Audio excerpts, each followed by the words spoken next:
नमस्कार सभी विद्यार्थियों का एक बार फिर से एग्री कोचिंग बाय विकास सर परिवार में स्वागत करता हूं। हम लोग रोज एग्रीकल्चर के बेहतरीन प्रश्नों के साथ मुलाकात करते हैं।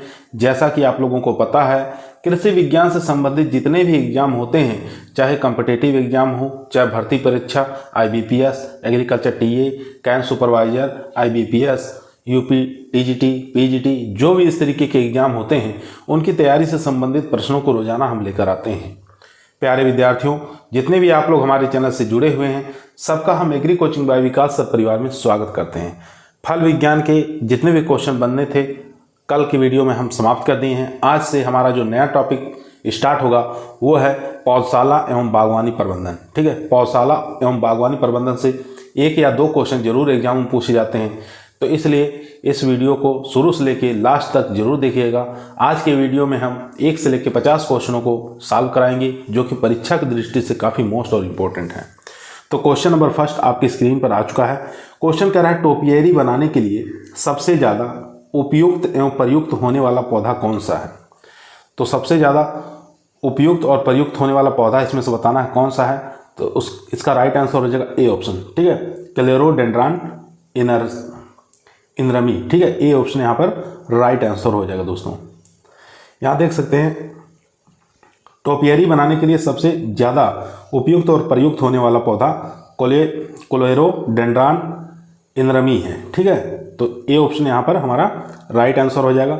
क्वेश्चन नंबर चलते हैं 2 नंबर क्वेश्चन आपकी स्क्रीन पर आ चुका है।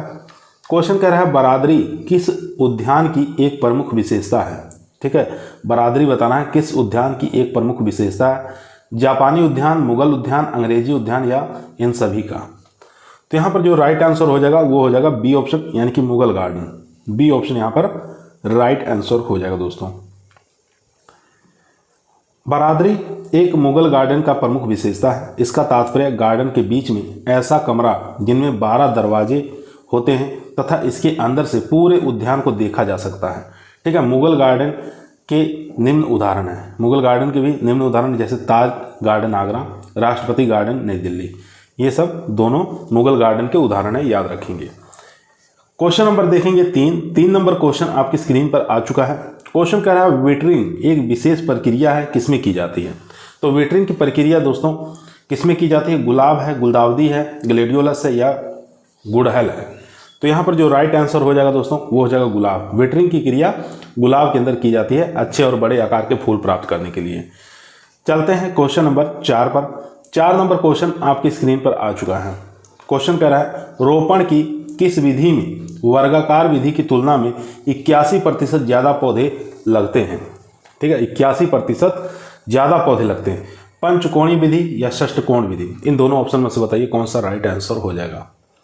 तो यहाँ पर जो राइट आंसर हो जाएगा दोस्तों वो हो जाएगा ए ऑप्शन। ए ऑप्शन यहाँ पर राइट आंसर हो जाएगा। अगर यहाँ पे पूछता कि षष्ठकोण विधि में वर्गाकार विधि की अपेक्षा कितने प्रतिशत पौधे अधिक लगाए जा सकते हैं, तो 15%। ठीक है, षष्ठकोण विधि से वर्गाकार विधि की तुलना में 15% पौधे अधिक लगाए जा सकते हैं। लेकिन यहाँ पे पूछा है कि रोपण की किस विधि में वर्गाकार विधि की तुलना में 81% अधिक पौधे लगाए जा सकते हैं, तो हो जाएगा यहाँ पर पंचकोण विधि। ए ऑप्शन यहाँ पर राइट आंसर हो जाएगा। दोस्तों चलते हैं क्वेश्चन नंबर 5 पर। क्वेश्चन नंबर 5 आपके स्क्रीन पर आ चुका है। दोस्तों काफ़ी मोस्ट और इम्पोर्टेंट क्वेश्चन है, एग्जाम में बहुत बार ये पूछा गया है। क्वेश्चन कह रहा है, एपिकोटाइल ग्राफ्टिंग महाराष्ट्र में किस फल की फसल के लिए एक प्रवर्धन तकनीक है? आम की, पपीता, केला या अमरूद? तो यहाँ पर जो राइट आंसर हो जाएगा दोस्तों वो हो जाएगा ए ऑप्शन। ए ऑप्शन यहाँ पर राइट आंसर हो जाएगा। एपिकोटाइल ग्राफ्टिंग जानते हैं किस में किया जाता है? मैंगो के अंदर किया जाता है। ठीक है, बाकी और भी ग्राफ्टिंग है, जैसे सॉफ्टवुड ग्राफ्टिंग है, विनियर ग्राफ्टिंग है और इनार्चिंग है। ठीक है, ये सब भी मैंगो के अंदर किया जाता है। यहाँ पर एक चीज़ ध्यान देंगे, यहाँ पर देखिए लिखा हुआ है, आम की व्यावसायिक प्रवर्धन विनियर ग्राफ्टिंग द्वारा होता है, लेकिन कोंकण महाराष्ट्र में आम के प्रवर्धन की एपिकोटाइल ग्राफ्टिंग द्वारा किया जाता है। ठीक है, कहाँ पर? महाराष्ट्र में अगर पूछे तो इसकी प्रवर्धन की एपिकोटाइल ग्राफ्टिंग ही प्रयोग में लिया जाता है। जबकि देखेंगे गुजरात कृषि विश्वविद्यालय में आम के प्रवर्धन की सॉफ्टवुड ग्राफ्टिंग विधि इसी विश्वविद्यालय के प्रोफेसर डॉक्टर RS एमीन द्वारा विकसित किया गया था। ठीक है, पूछ सकता है एग्जाम में कि सॉफ्टवुड ग्राफ्टिंग कहाँ से निकाली गई थी? गुजरात से। ठीक है, कौन से कृषि विश्वविद्यालय? गुजरात कृषि विश्वविद्यालय द्वारा इसको निकाला गया। किसके द्वारा निकाला? प्रोफेसर डॉक्टर RS एमीन के द्वारा इसको विकसित किया गया था। आम की और भी प्रवर्धन की विधियां जैसे इनार्चिंग है, सॉफ्टवुड ग्राफ्टिंग है। चलते हैं क्वेश्चन नंबर 6 पर। 6 नंबर क्वेश्चन आपकी स्क्रीन पर आ चुका है। गुलदाउदी में प्रवर्धन होता है, ठीक है, आपको बताना क्राइसेंथेमम में प्रोपोगेशन किसके द्वारा होता है? शीर्ष शाख कर्तन जड़ सकर्ष के द्वारा, बीज द्वारा, सकर्ष द्वारा या उक्त सभी। तो गुलदाउदी में जो प्रवर्धन होता है वो टर्मिनल कटिंग एंड रूट सकर्ष के द्वारा होता है। ए ऑप्शन यहाँ पर राइट आंसर हो जाएगा दोस्तों, ए ऑप्शन यहाँ पर राइट आंसर हो जाएगा। प्रवर्धन की और भी कुछ विधियां हैं, उनको भी देख लेंगे। जैसे गुलदाउदी की बात करें, गुलदाउदी में टर्मिनल कटिंग और रूट सकर्ष द्वारा, ठीक है। ग्लेडियोलस की बात करेंगे, इसमें क्रोम और टिश्यू कल्चर द्वारा। गेंदा की बात करेंगे, मेरीगोल्ड, तो इसमें सीड द्वारा प्रवर्धन किया जाता है। रोज की बात करेंगे, टी बडिंग और सीड बडिंग का प्रयोग किया जाता है।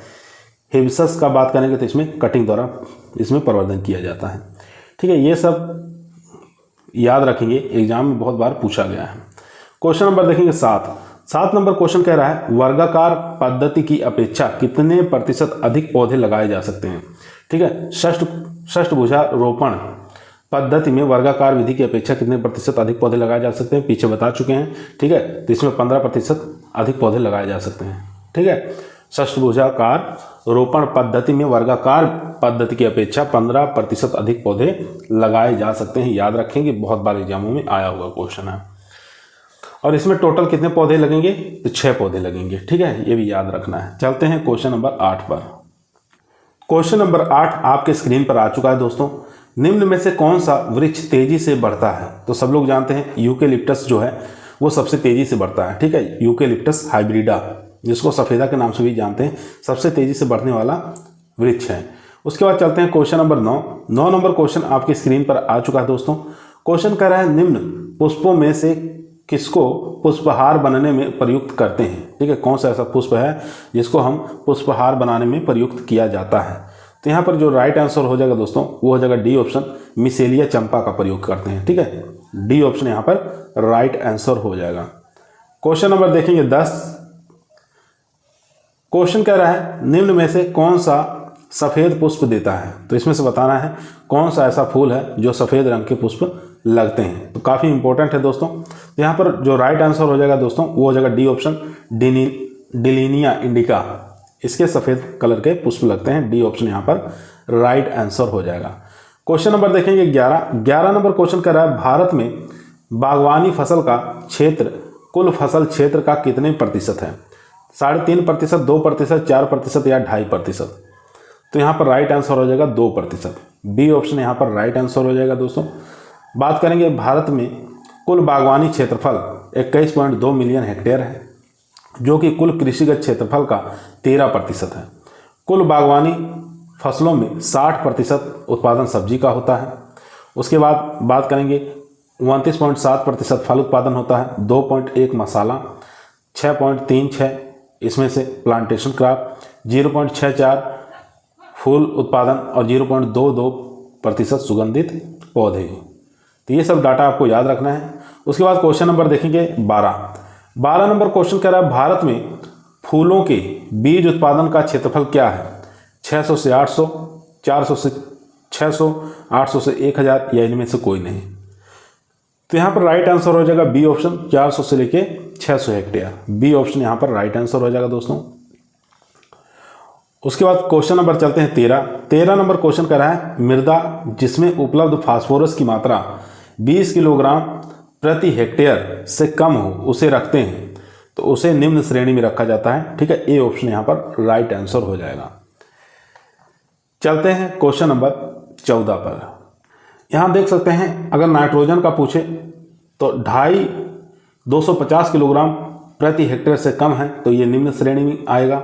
उसके बाद पोटाश की बात करें 225 किलोग्राम पर हेक्टेयर से कम रहेगा तो वो भी निम्न श्रेणी में आएगा। फास्फोरस की बात करें तो जो अभी क्वेश्चन पूछा गया था 20 किलोग्राम प्रति हेक्टेयर से कम अगर फास्फोरस की मात्रा है तो वो भी निम्न श्रेणी में आएगा। और यहाँ पर कार्बन की बात करें तो कार्बन में भी देखा जा सकता है कि कार्बनिक पदार्थ जो है 0.5 किलोग्राम पर हेक्टेयर से कम अगर है तो वो भी निम्न श्रेणी के अंतर्गत आएगा। यहाँ पर उच्च श्रेणी के बारे में भी पूछता है तो नाइट्रोजन अगर 500 किलोग्राम प्रति हेक्टेयर से अधिक हो रहा है तो उच्च श्रेणी के अंदर आएगा।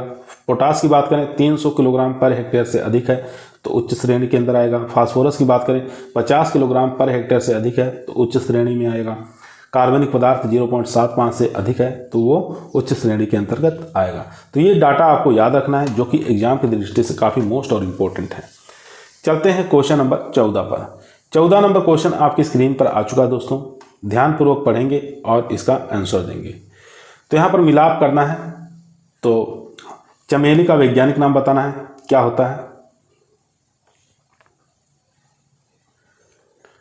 चलिए मिलान करके इसको देख लेते हैं। चमेली का जो वैज्ञानिक नाम होता है वो होता है जैस्मिनम से, ठीक है। यहाँ पर देख सकते हैं सेकंड ऑप्शन के साथ चलाया जाएगा, जैस्मिनम ऑरेंटिकुलेटम, ठीक है। उसके बाद क्राइसेंथेमम की बात करेंगे तो यहाँ नाम से पता चला क्राइसेंथेमम स्पीसीज, फर्स्ट ऑप्शन के साथ। गुलाब का वैज्ञानिक नाम होता है रोजा इंडिका, याद रखेंगे। उसके बाद लिली का वैज्ञानिक नाम होता है क्रीनियम स्पीसीज, ठीक है। ये थर्ड ऑप्शन के साथ मिलान कर लेंगे। इस प्रकार से हम मिलान कर लेंगे। अगर हम पूछे गेंदा का वैज्ञानिक नाम क्या होता है तो गेंदा का वैज्ञानिक नाम आपको याद होना चाहिए टेगेस्टस पुटुला, ठीक है, पेटुला, टेगेस्टस पेटुला, ये होता है गेंदे का वैज्ञानिक नाम। चलते हैं क्वेश्चन नंबर 15 पर। 15 नंबर क्वेश्चन आपकी स्क्रीन पर आ चुका है दोस्तों, ध्यानपूर्वक पढ़िए और इसका आंसर दीजिए। क्वेश्चन कर रहा है बाग में पौधे लगाने की किस विधि में किसान अमरूद के अधिक से अधिक पौधे लगा सकते हैं। तो आपको बताना है बाग में पौधे लगाने की किस विधि से किसान अधिक से अधिक अमरूद के पौधे लगाए जा सकते हैं। षष्ठभुजाकार, आयताकार, कंटूर या वर्गाकार। तो यहाँ पर षष्ठभुजाकार जो है इसमें अधिक से अधिक पौधे हम लगा सकते हैं, ए ऑप्शन यहाँ पर राइट आंसर हो जाएगा। इसमें वर्गाकार विधि की अपेक्षा, ठीक है, तो इसमें 15% अधिक पौधे लगाए जा सकते हैं, ये आपको याद रखना है। उसके बाद क्वेश्चन नंबर देखेंगे 16 नंबर क्वेश्चन कह रहा है फूलों के पौधों से प्रारंभिक अवस्था में अवांछनीय कलियों को निकालना इस क्रिया को क्या कहते हैं। ठीक है, पौधे हैं, उसके प्रारंभिक अवस्था में अवांछनीय कलियां को तोड़ना या निकालना उसमें से, उसको किस नाम से जानते हैं। क्लिपिंग के नाम से जानते हैं, या नॉचिंग के नाम से, या बडिंग के, या टॉपिंग के नाम से। तो यहाँ पर राइट आंसर हो जाएगा टॉपिंग के नाम से जानते हैं, डी ऑप्शन यहाँ पर राइट आंसर हो जाएगा दोस्तों। ठीक है, डी ऑप्शन यहाँ पर राइट आंसर हो जाएगा। चलते हैं क्वेश्चन नंबर 17 पर।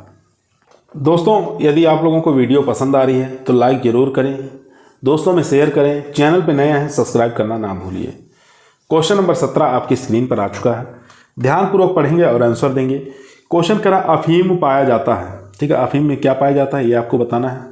तो अफीम के अंदर पेपेवर सोम्निफेरम से, ठीक है, इसका वैज्ञानिक नाम भी होता है पेपेवर सोम्निफेरम। तो यहाँ पर डी ऑप्शन हमारा राइट आंसर हो जाएगा। अफीम का वैज्ञानिक नाम पेपेवर सोम्निफेरम नामक पौधे के दूध से प्राप्त किया जाता है। ठीक है, इसमें क्या होता है, मॉर्फिन होता है, कोडीन होता है, पेपेवेरिन नामक दवाइयाँ प्राप्त की जाती हैं, याद रखेंगे।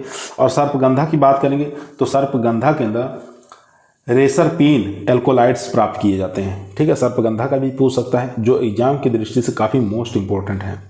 उसके बाद बात करेंगे यहाँ कुनेन। कुनेन तो आप लोग जानते हैं, कुनेन जो है सिनकोना नामक पौधे से प्राप्त किया जाता है। क्वेश्चन नंबर चलते हैं 18 नंबर क्वेश्चन आपकी स्क्रीन पर आ चुका है। क्वेश्चन कर रहा है शरद ऋतु का फूल है, सर्दियों वाला कौन सा इसमें से फूल है जो सर्दियों के सीजन में फ्लावरिंग करता है। ठीक है, तो यहाँ पे देखेंगे anemone, carnation, chrysanthemum, Daisy, dahlia. तो ये सभी जो हैं सर्दियों में लगने वाले पुष्प हैं। तो यहाँ पर डी ऑप्शन हमारे राइट आंसर हो जाएंगे।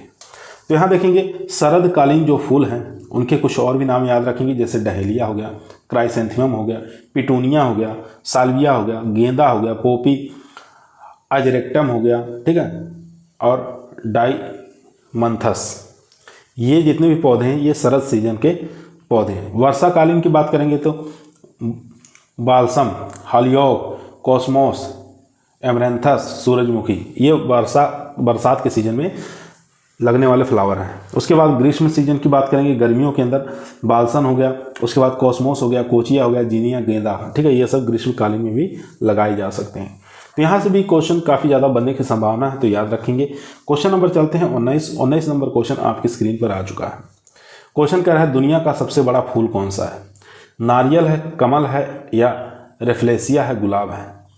तो यहाँ पर जो राइट आंसर हो जाएगा रेफलेसिया, ये दुनिया का सबसे बड़ा फ्लावर, सी ऑप्शन यहाँ पर राइट आंसर हो जाएगा। ठीक है, सबसे बड़ा फ्लावर है और इसे हम कॉर्पस फ्लावर्स के नाम से भी जानते हैं। इसे हम कॉर्पस फ्लावर के नाम से भी इसको जाना जाता है। क्वेश्चन नंबर चलते हैं 20 नंबर क्वेश्चन आपकी स्क्रीन पर आ चुका है। ध्यानपूर्वक पढ़ेंगे, आंसर देंगे। क्वेश्चन कर रहा है बगीचे की किस दिशा में वायु अवरोधी पौधे रोपित किए जाते हैं। बगीचे की किस दिशा में वायु अवरोधी पौधे रोपित किए जाते हैं? पूर्व उत्तर में, उत्तर पश्चिम में, पूर्व दक्षिण में, या इनमें से कोई नहीं। तो 20 का जो राइट आंसर हो जाएगा वो हो जाएगा बी ऑप्शन, यानी कि नॉर्थ और वेस्ट, उत्तर और पश्चिम।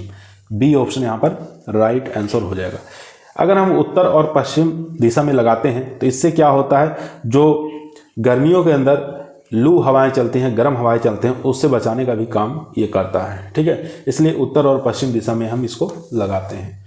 क्वेश्चन नंबर चलते हैं 21 नंबर क्वेश्चन आपकी स्क्रीन पर आ चुका है। क्वेश्चन कर रहा है गेंदे का प्रति हेक्टेयर बीज दर क्या है। तो गेंदे का प्रति हेक्टेयर बीज दर बताना है। 1.5 किलोग्राम, 2 किलोग्राम, 2.5 किलोग्राम या 3 किलोग्राम। तो यहाँ पर जो राइट आंसर हो जाएगा दोस्तों वो हो जाएगा 2 किलोग्राम। वैसे तो गेंदा लगाया जाता है 300 से लेकर 450 ग्राम। ठीक है, 450 ग्राम ये 1 हेक्टेयर के लिए पर्याप्त होते हैं। लेकिन अगर सीधी बुआई करना है, ठीक है, खेत में सीधी बुआई करना है मैदानी क्षेत्रों में, तो वहाँ पर 2 किलो सीड रेट लगेगा। यहाँ देख सकते हैं गेंदा 1 हेक्टेयर के लिए पौधे तैयार करने के लिए 300 से लेके 450 ग्राम बीज पर्याप्त होते हैं। अगर आपको नर्सरी के माध्यम से डालना है, ठीक है, पौध तैयार करके लगाना है, तो 300 से लेके 450 ग्राम बीज पर्याप्त होते हैं।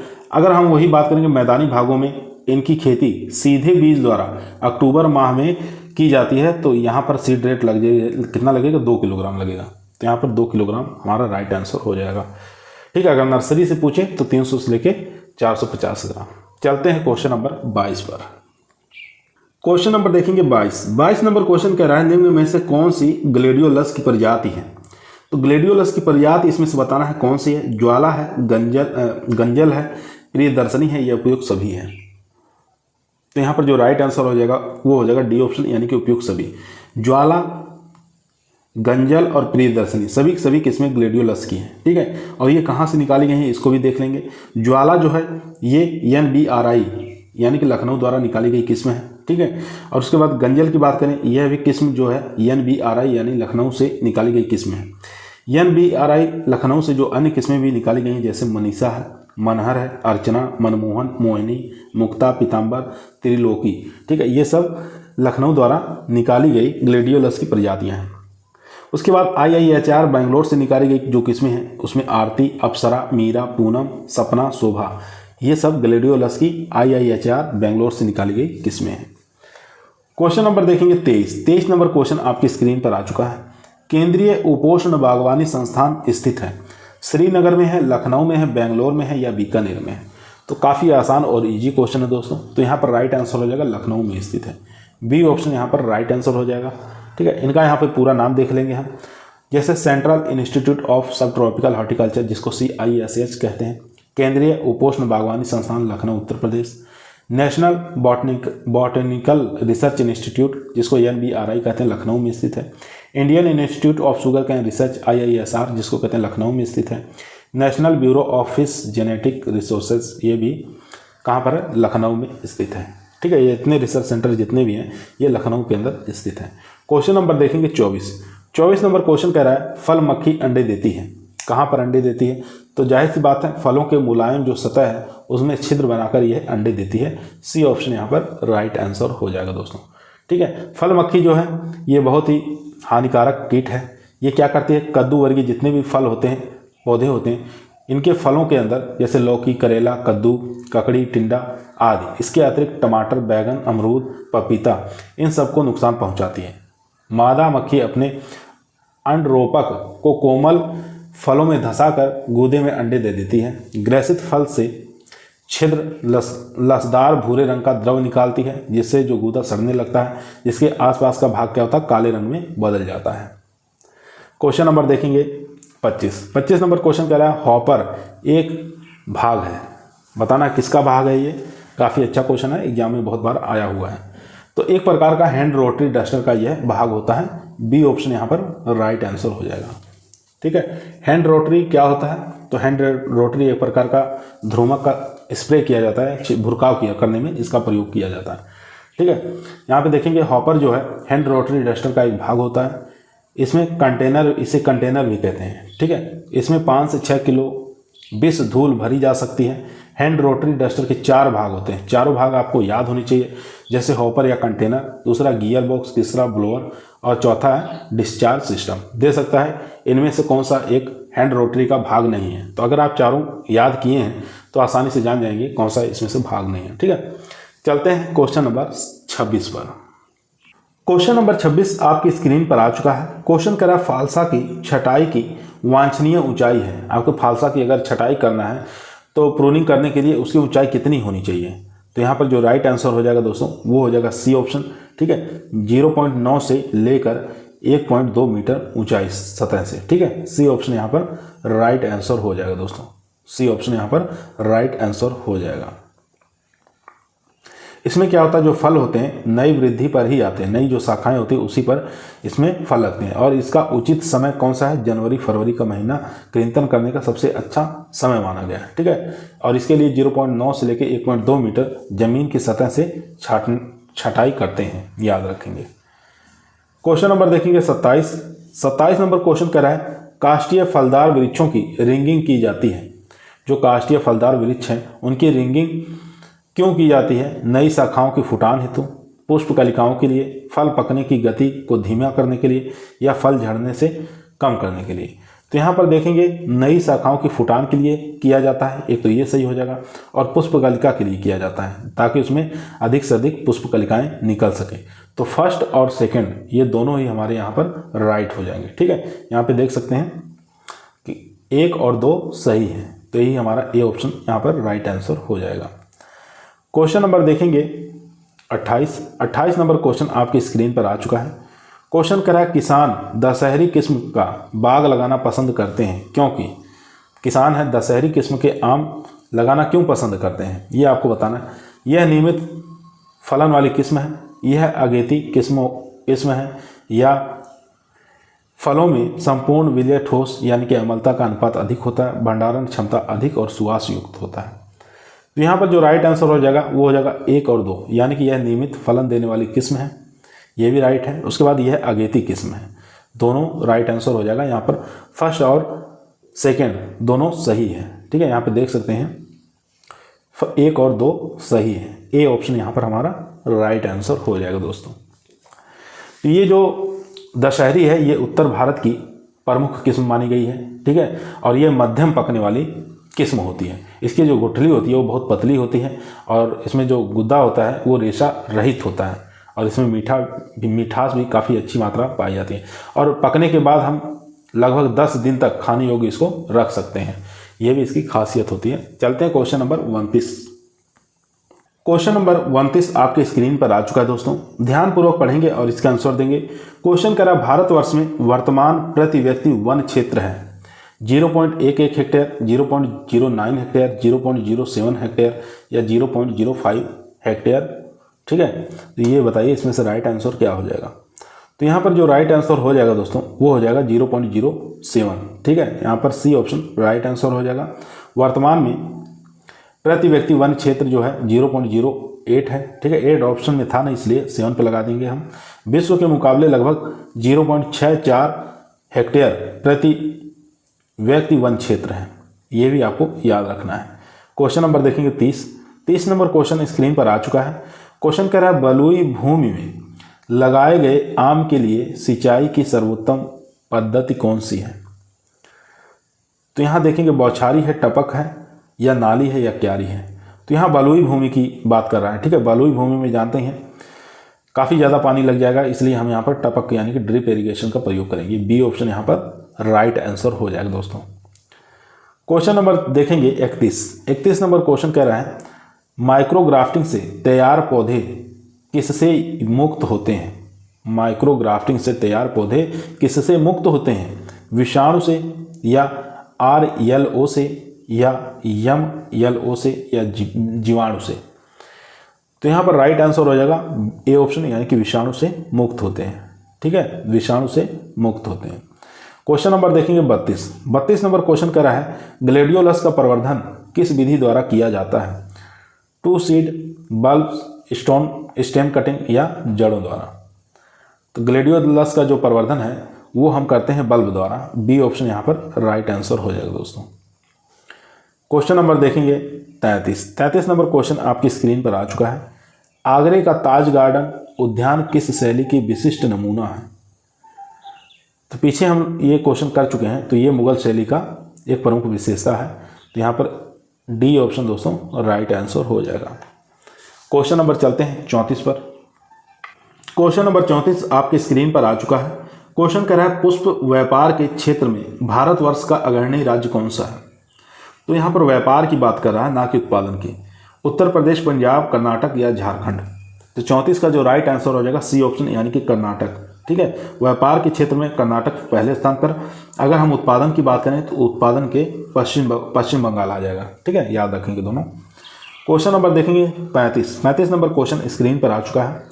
फलों के रस परीक्षण हेतु सोडियम बेंजोएट का प्रयोग किया जाता है किसी एक की कितनी मात्रा में?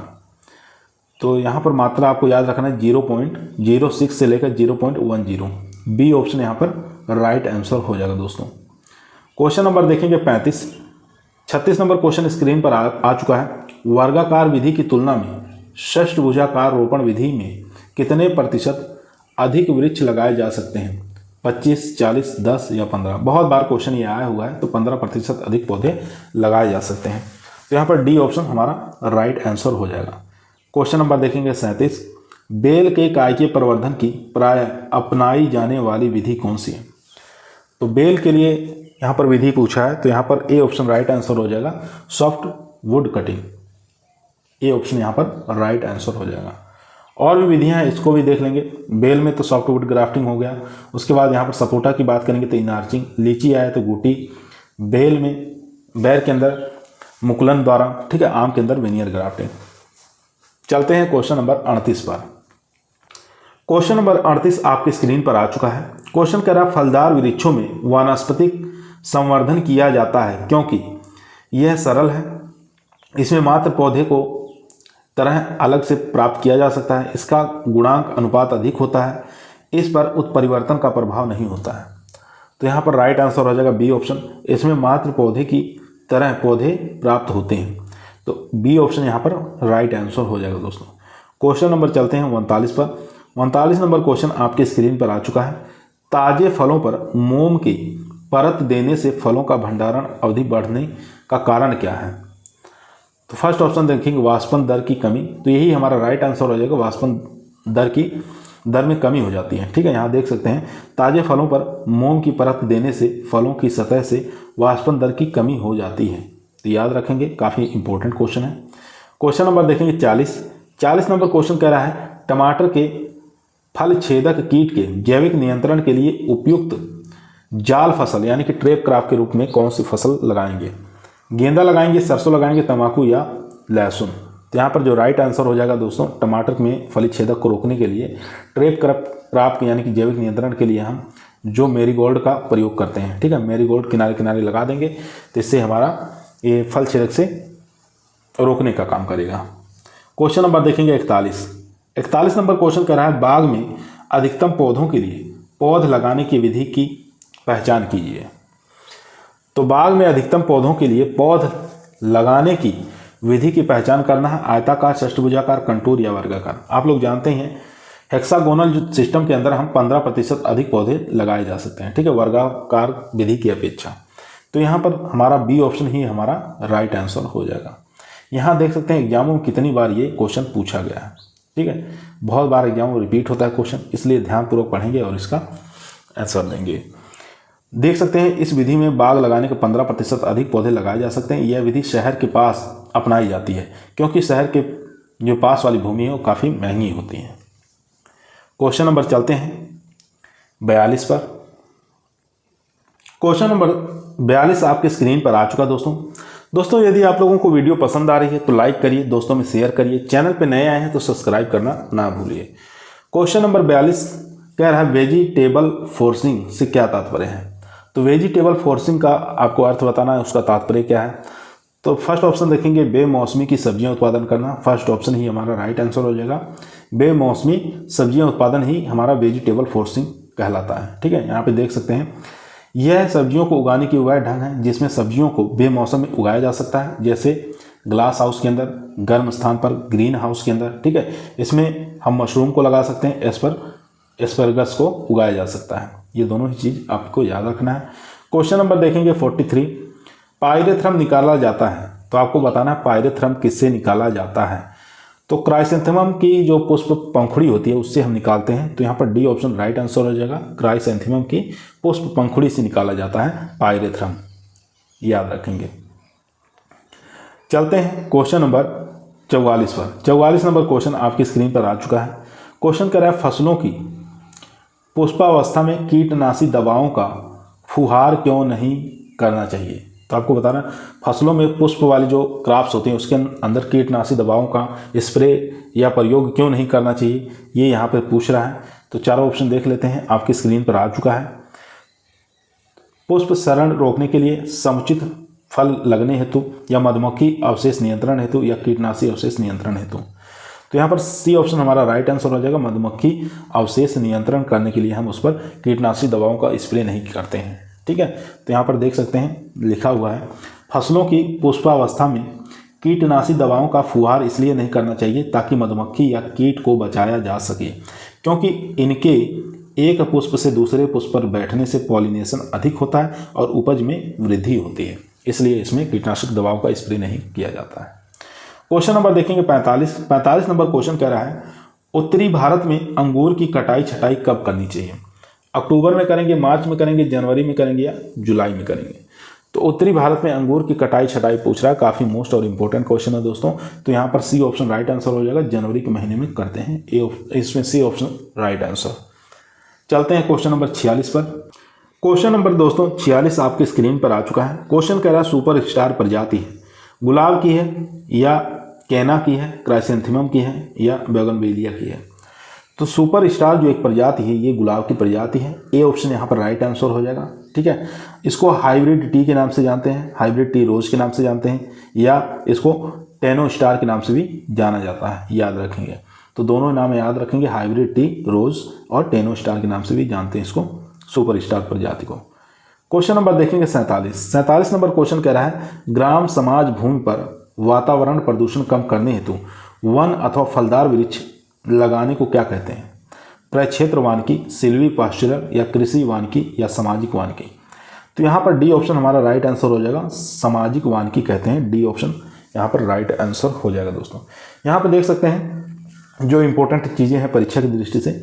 फार्म फॉरेस्ट्री क्या होता है, अपने या किसी निजी फार्म पर फल या वृक्षों की खेती करना क्या कहलाता है, फार्म फॉरेस्ट्री कहलाता है।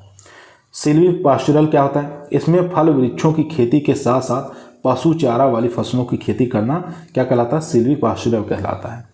यहाँ पर सोशल फॉरेस्ट्री यानी कि ग्राम समाज की भूमि पर फल वृक्षों की खेती करना ताकि वहाँ का पर्यावरण शुद्ध बना रहे, सोशल फॉरेस्ट्री कहलाता है। तो यहीं पे हमारा डी ऑप्शन राइट आंसर था, सामाजिक वानिकी। क्वेश्चन नंबर चलते हैं 48 पर। 48 नंबर क्वेश्चन आपकी स्क्रीन पर आ चुका है। क्वेश्चन कह रहा है बाग में पौधे लगाने की किस विधि से किसान अमरूद के अधिक से अधिक पौधे लगा सकता है, षष्ठभुजाकार, आयताकार, कंटूर या वर्गाकार। तो यहाँ पर हेक्सागोनल सिस्टम के अंदर सबसे अधिक पौधे लगा सकता है, यानी कि 15% अधिक पौधे लगाया जा सकता है। तो इसलिए ए ऑप्शन यहाँ पर हमारा राइट आंसर हो जाएगा दोस्तों। क्वेश्चन नंबर देखेंगे 49 नंबर क्वेश्चन कह रहा है फर्स्ट प्राइज प्रजाति है। तो फर्स्ट प्राइज जो प्रजाति है ये किसकी हो जाएगी, तो यहाँ पर गुलाब की प्रजाति है, यानी कि बी ऑप्शन यहाँ पर राइट आंसर हो जाएगा दोस्तों। क्वेश्चन नंबर 50 जो कि आज का हमारा ये लास्ट क्वेश्चन रहेगा दोस्तों। क्वेश्चन कह रहा है स्कार्बिक एसिड की अधिकतम मात्रा पाई जाती है। तो कौन से फल के अंदर पाई जाती है ये आपको बताना है। लाइम के अंदर, लेमन के अंदर, आंवला के अंदर, जामुन के अंदर। तो स्कार्बिक एसिड की अधिकतम जो मात्रा पाई जाती है वो आंवला फल है। ठीक है, सी ऑप्शन यहाँ पर राइट आंसर हो जाएगा दोस्तों। सी ऑप्शन यहाँ पर राइट आंसर। आज की वीडियो हमारी यहीं समाप्त हुई। आप लोगों को कैसी लगी कमेंट के अंदर बताइएगा। पसंद आई हो तो लाइक करिए, दोस्तों में शेयर करिए। चैनल पर नए आए हैं तो सब्सक्राइब करना ना भूलिए। कल फिर मुलाकात करते हैं एक नए वीडियो के साथ। तब तक सभी लोगों को धन्यवाद।